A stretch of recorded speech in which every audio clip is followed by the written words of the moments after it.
I'm Mike Gillespie with your tour of the sports world. Well, joining us now from Memphis is basketball writer Trevor Sikkema. Trevor, my man, you had a chance to see Florida and UCLA practice this afternoon. Your overall thoughts on how the Bruins men's basketball team and the Gators practiced today?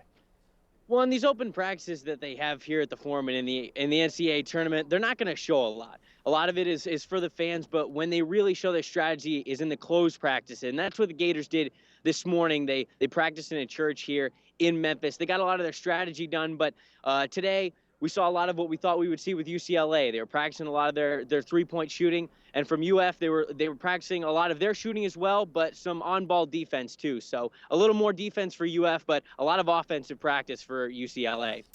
All right, Trevor, we won't get you on tomorrow, so tell us your prediction for Thursday night. It's going to be interesting. I think it's going to be a game unique to Gator fans. This UCLA team, they're playing really hot right now. They're great from beyond the arc, and this Gator team, sometimes they struggle with that defensively. Even though they're stout in other areas, they might struggle with it. I expect UCLA to go up at some point, maybe even a big lead, but never count this Florida team out. They're one of the best in the country at adjusting, so I expect that as well. I expect a close game with 5 minutes left. I'm digging the glasses, Trevor. Thank you so much. That's WRUF basketball writer Trevor Sikkema. And this week, head coach Billy Donovan addressed his concerns about sophomore Bruin Kyle Anderson. Kyle probably does as good of a job of utilizing those guys and getting those guys the ball where they need it. And then I think those guys do a tremendous job of getting out in transition and running. They're a tremendous running team, and they're a tremendous passing team.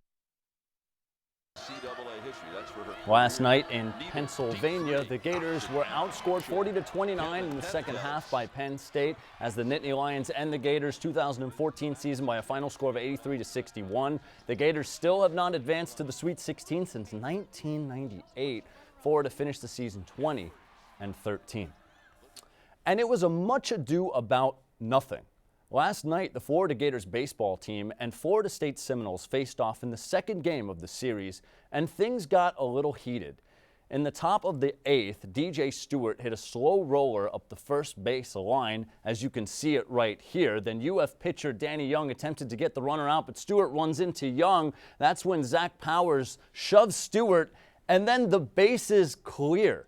Numerous news outlets called it, quote, a brawl, but it was anything but, ladies and gentlemen. I mean, sure, a few guys had to be held back. Jameis Winston, Florida State's quarterback, even pretended to throw punches, but come on. This was a kerfuffle more than anything and completely got blown out of proportion. But hey, here's the real news. The Gators take the series from the top-ranked Florida State Seminoles by a final score of 4-1.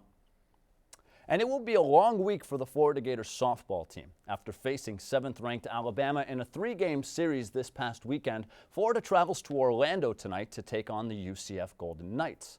Florida added the contest with the Knights after 2 of their games a month ago were canceled in Gainesville due to rain.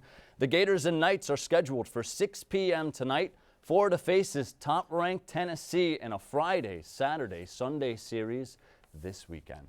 Thanks for joining us, Mike, and we'll be Absolutely. back after the break. Stay with us.